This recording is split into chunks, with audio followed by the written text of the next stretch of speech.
Arch, obviously your first time at SEC Media Days. There's a lot of hype around you as a quarterback, but what do people maybe not know about you?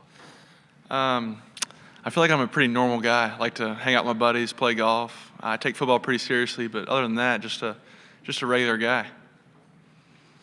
We'll go over on the left side, third row.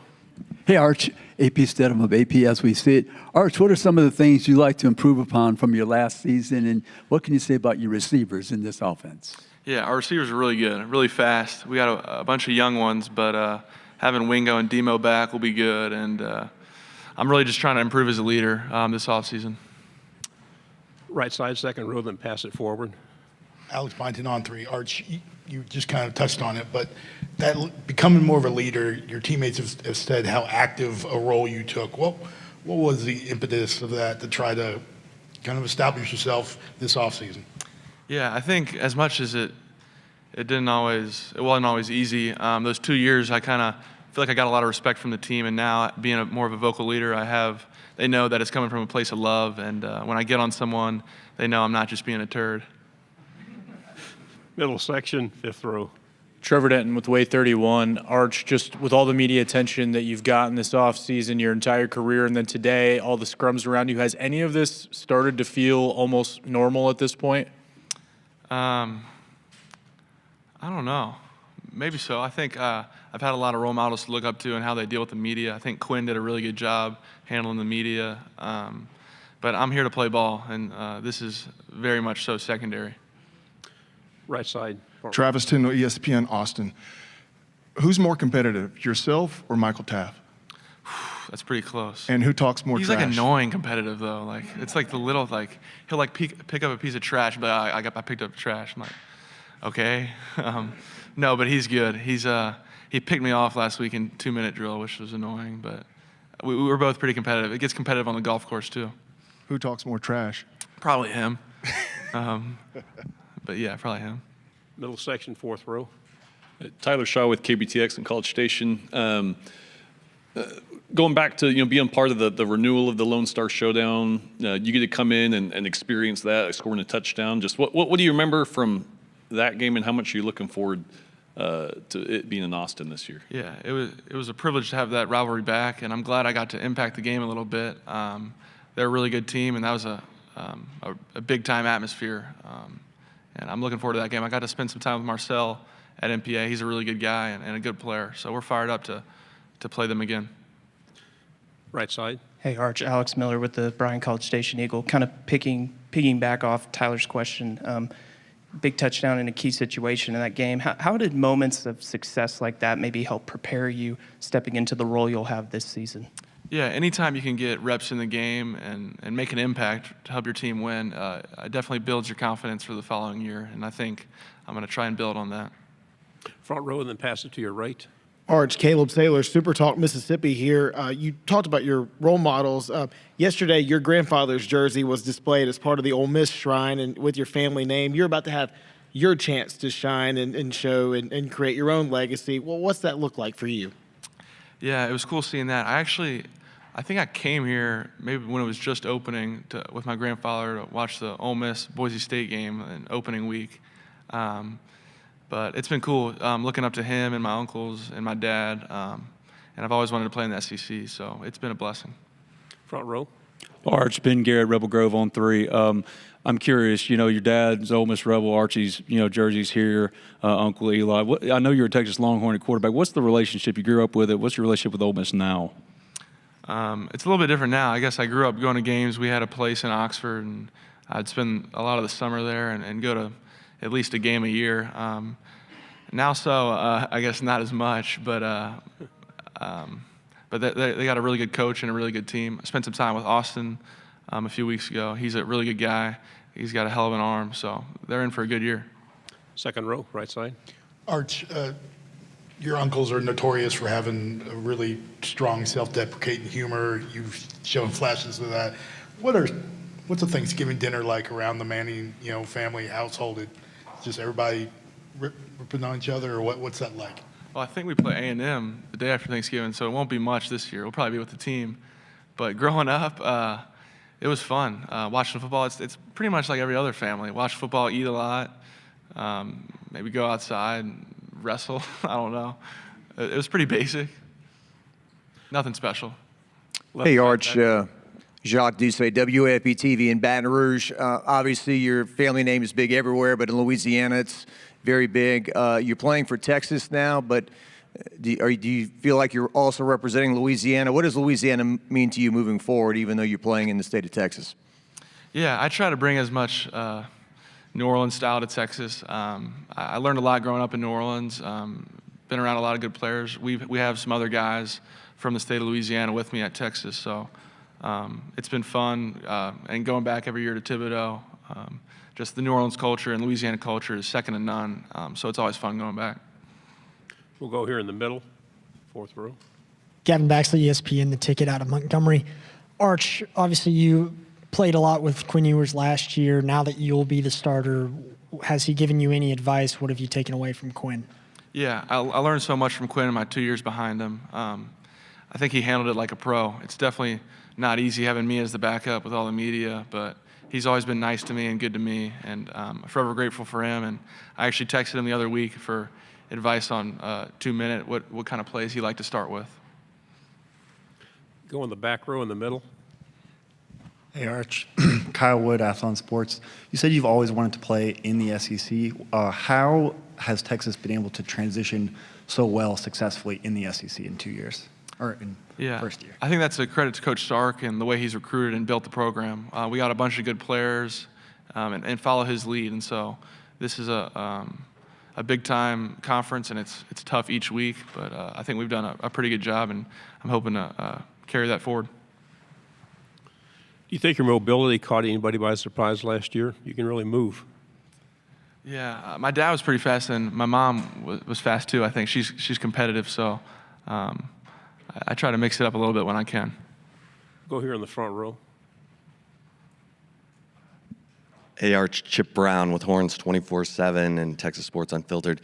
What's the hardest thing you've had to deal with, in your time at Texas and this offseason? Yeah, I think I would say probably from going, I played, this is not really a big deal, but I played every year in high school. It was 2A high school football, so that doesn't mean anything, but from sitting out and not playing, that was pretty tough. But I think more so now, just dealing with the media and stuff, like I don't really care about all that. So I'm just here to play football, and that's kind of what I want my focus to be. Right side, third row. Right there on the end. Chessa Boucher with NBC 33 in Baton Rouge. You and Garrett Nussmeier seem to have a pretty good relationship. How has it been? I mean, he's had 1 year as a starter under his belt. Have y'all had those kind of conversations, or you try to keep it away from ball? Yeah, no, Nuss was my roommate at that camp. I asked him probably 200 questions. I had no idea he was going to propose a week later, but I'm excited for him. He's going to have a good year. They got a good squad over there. Final question here on the front row. Michael Bronner, WNSP in Mobile. You talked about how hard it was not to play those first couple of years. Obviously, we're in a different era of college sports where it's a super common thing to, okay, if I'm not playing right away, I'm just going to go find somewhere I can play. Did that idea ever creep in? I have no doubt that you had offers to do that, but was there ever any sort of consideration to do something like that? Yeah, no, that never really crossed my mind. I knew Texas was the place I wanted to be. It was the city I wanted to be in with a great education, and I had friends there, and I was still developing and growing as a football player and as a person, so I never really wanted to leave. If there was somewhere else I wanted to be, I would have gone. Arch, thanks very much for your time. Thank y'all. Maybe we see you next year. Good afternoon, Anthony. AP Stedham of AP As We See It. Yeah. Anthony, what is the most complicated offense you've played against? Not the best skilled players, but the most complicated offense. Like in the SEC or just by far my time in? Both. Do both. I feel like the most complicated offense I played was Kansas my freshman year. They had ran a lot of like the triple option stuff, and it was pretty difficult. Then, other than that, I would have to say the let me think about this. I would have to say that Georgia offense, they did a good mix of running and passing the ball with complex concepts, and it was a really fun game to play, and I'm looking forward to playing them next year. Right side, second row. Alex Byington on 3. Anthony, what makes Colin Simmons so unique, special, and Was there a moment you kind of knew he was a guy that could make an impact early? Yeah, from the first day of the spring ball when he came in, I knew something was going to be different about him. Just the way he can get off the football and do different stuff, the way he can bend and all that, I knew he was going to be special from one of the first couple of practices. So it's an honor to play with him, and he's going to have a great year this year. We're going on the left side, third row.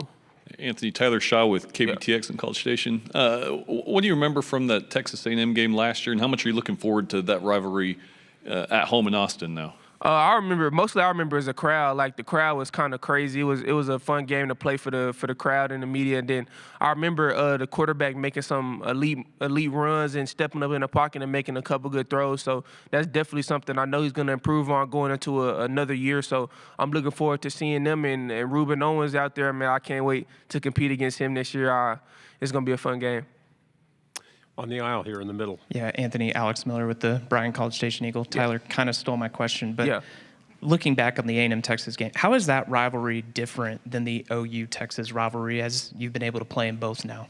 It's a little different since we're not playing at a neutral site, of course, but it's really fun, like, just playing against that team. We have a lot of familiar faces. I know a lot of them guys on this team. I was committed with some of them, so it's really fun playing against some of them, and I can't wait to play them again this year. We'll go in the back on the right. Anthony Carson Field Sooners on SI.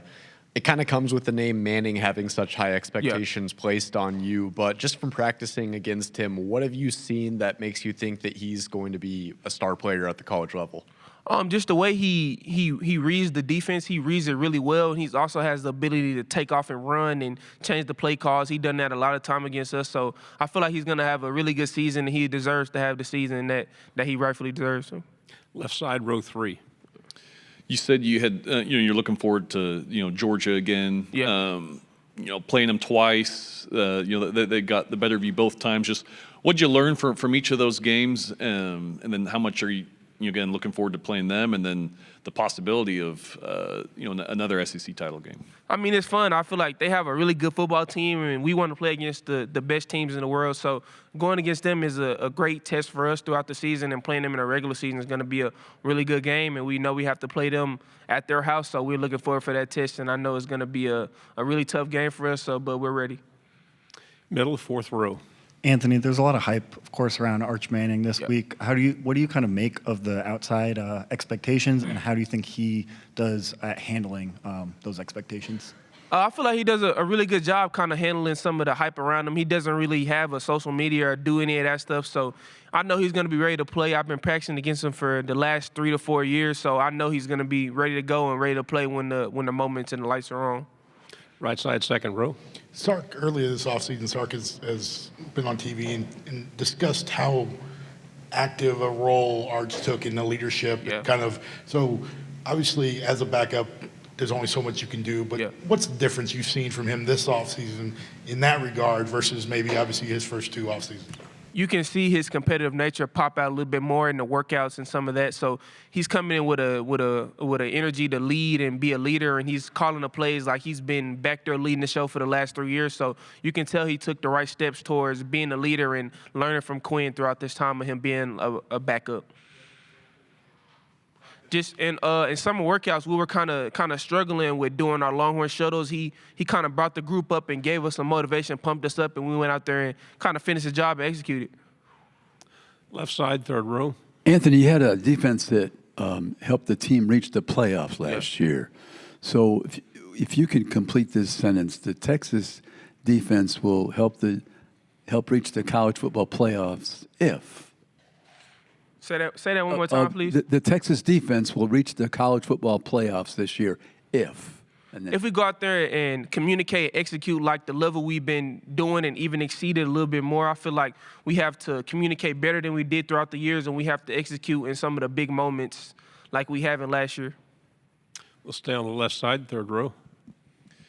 You guys talk about kind of expectations surrounding this team. Obviously, a lot of noise on the outside, but internally, what do you guys kind of focus on at this point, knowing you want to get back to where you were and better? Yeah, we kind of just focus on just keeping everything day by day. We going through the summer workouts right now, so we're just going to focus on that. When we get to fall camp, we're going to focus on that. Then when we get to season prep, we're going to kind of focus on that. So we want to just take everything day by day and figure out things as they go. But we want to execute and do our job. Going to go in the middle on the third row. I know you're on the defense, but when Arch came in some of those situational moments, like when he scored the touchdown against A&M, how did him having success in those moments maybe prepare him to step into this starting role now? Getting a little bit of action, of course, kind of gets you ready for the game, but it's nothing like being back there for every single play. So I feel like some of them games where Quinn was kind of hurt, he played every single moment, kind of got him ready, got him a little taste for playing some of the bigger games. Does the SEC feel like home, or is it still kind of a new home for Texas?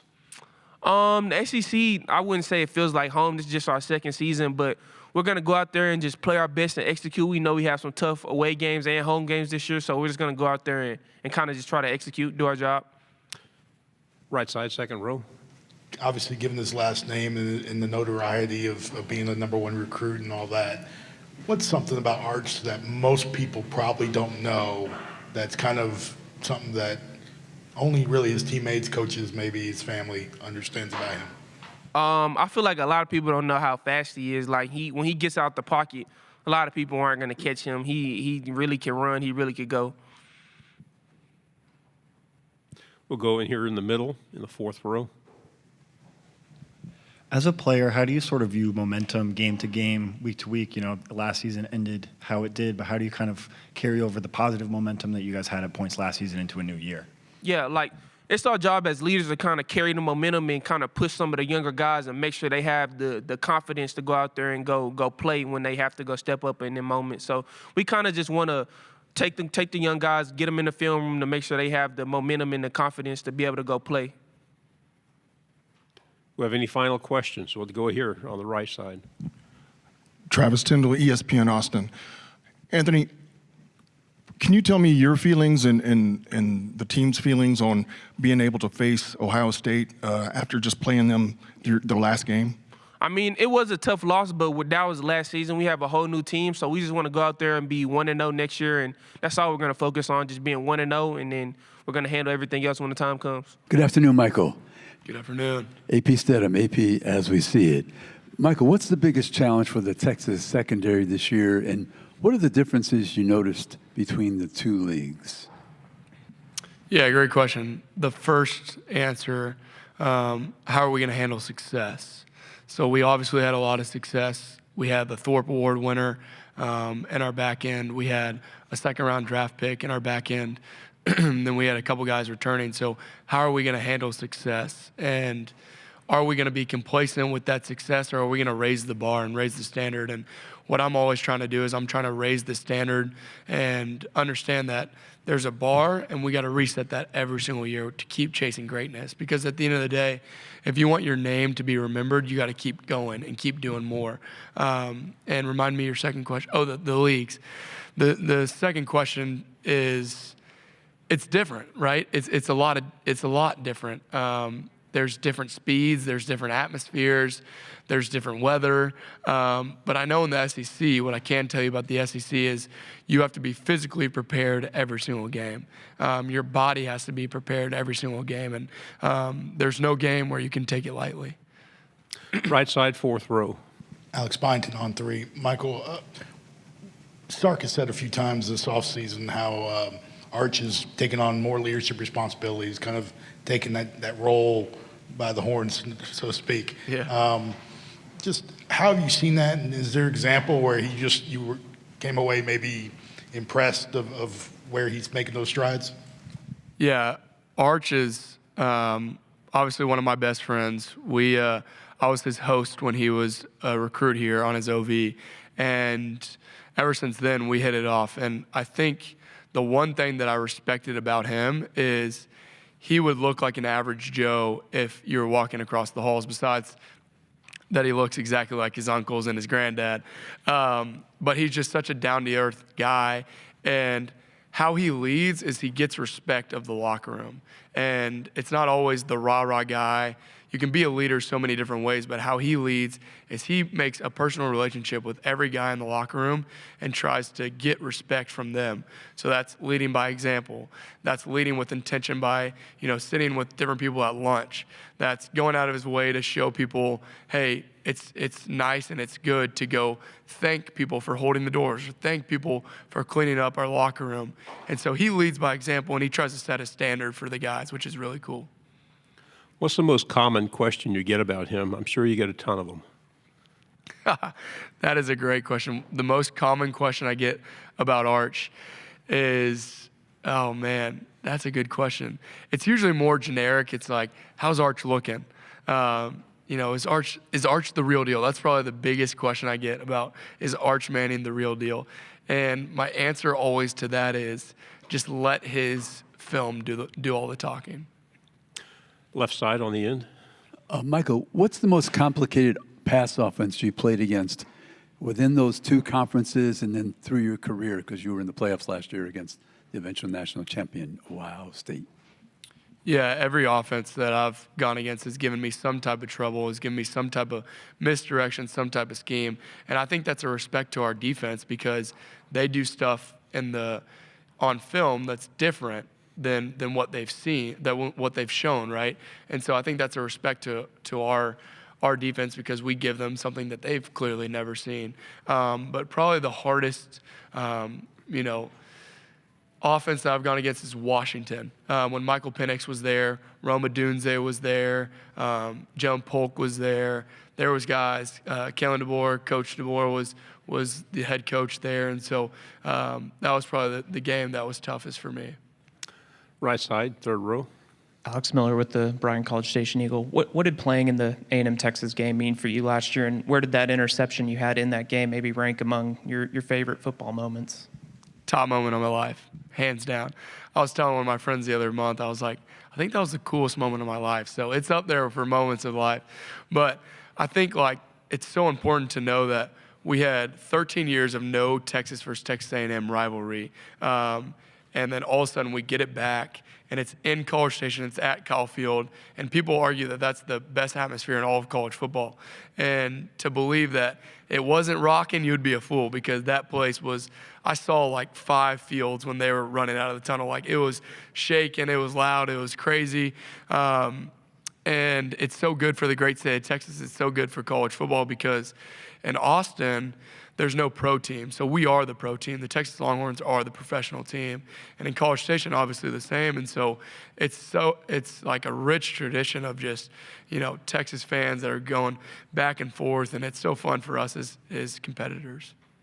Fourth row, in the middle. Tyler Shaw with KBTX in College Station, kind of piggybacking off that. You said it was the best, moment in your life. How much are you looking forward to this year, that game, being in Austin? Yeah, for sure, because I know that they got a taste of being able to, scream for their fans. So the proud and few, the brave Longhorns that went to that stadium, I don't know how they did it, but I'm happy for them that they get to get a sea of burnt orange this next time that we go around. And it's such a fun game. It brings out so much competitive nature out of you. It brings out so much rich tradition and history and rivalry. And that's what college football is all about, is those rivalry games like Texas versus Texas A&M. And Marcel Reed, heck of a player. The guys that they've got on offense, heck of players. So I'm excited.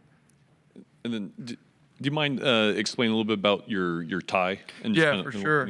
So my tie, the Texas floods happened this past week, and Camp Mystic is a girls' church camp that was impacted pretty seriously. And so all these initials are all the victims at Camp Mystic that lost their lives in the tragic flooding this past weekend. So it's all the daughters, the 8-year-old girls that passed away in the cabins, and then their 2 counselors who gave their lives being heroes trying to save those daughters and those girls, and then the campus, or the camp director who went back into the floods to try to save those girls' lives. So I wanted to remember those victims, because they deserve a light like this. What they did, they should be heroes. They should be remembered. Right side, fourth row. This is going to be a difficult transition. But you mentioned your relationship with Arch, and a lot has been made about your friendship with Cade, growing up and things like in high school and stuff. Yeah. So those are two of the top Heisman favorites going into the season. I'm not asking you to make a pick if you had a vote, but what do you make about their cases for that award this year? What are they going to have to do to maybe put one over the top of the other? Yeah, well, obviously this quarterback class is so talented this year. All the quarterbacks in the SEC are really talented alone, but bringing in guys like Cade Klubnik, it makes this roster, this class of quarterbacks so unique, so competitive, a lot of juice. But the similarities that Arch and Cade have is they know how to take over a team. And they know that the team embodies their personality. And so both of them walk on the field, and it's like, all right, it's game time every single time they step on the field. And that's why I respect, both of those guys, because they have that sense of competitiveness that it's like, all right, nobody can stop me. It's really inspiring. Left side, third row. Michael, you played against Ohio State last year and Jeremiah Smith. What were your impressions of him, and how does he rank maybe in the athletes you've competed against? I can't even rank him yet because I got to play him again. But what he does on that football field, it doesn't seem like a real human's doing that, because he's just so unique. He's inspirational and all the talent, and he's still only 19 years old. And so it's going to be really fun going against him because he's a freak of nature. I've watched a lot of his routes, almost all of them, dang near from last year, and seeing how he gets in and out of breaks, seeing how he runs full speed, seeing how he stacks DBs, and then obviously the best thing about him and one of his attributes is going up and getting the football. So you can put 3 DBs on him, but if you give it up in the air, he's going to go get it, which is really, really cool. Final question over here on the right. Ask Anthony this, but when did you know Colin Simmons was going to be special, and what is one eye-pop moment for you? You're just kind of like, wow. The second that he stepped on campus, I knew Colin Simmons was going to be a guy. He's one of those guys where coming in that he's a 3-year and out first-round type of guy, and I don't want to put too much pressure on him, but I know that's his expectation for himself. One of the plays was, he wears this long towel in practice. It's one of like a shower towel. And I'm like, oh, what is this guy doing? And all of a sudden he runs up with the ones already, one of the first weeks he's out here, and said, a second later, he's getting back to the quarterback, and he's giving our left and right tackles, a heck of a day. So it's definitely easier to play DB playing man coverage when you got him going after the quarterback. Yeah. Say what? I don't know, it just shocked my eye. I was like, is it that sweaty outside right now? Like, why is he wearing that towel? But then I watched him, and he got after the quarterback, so I was like, you can do whatever you want as long as you're getting to the quarterback like that.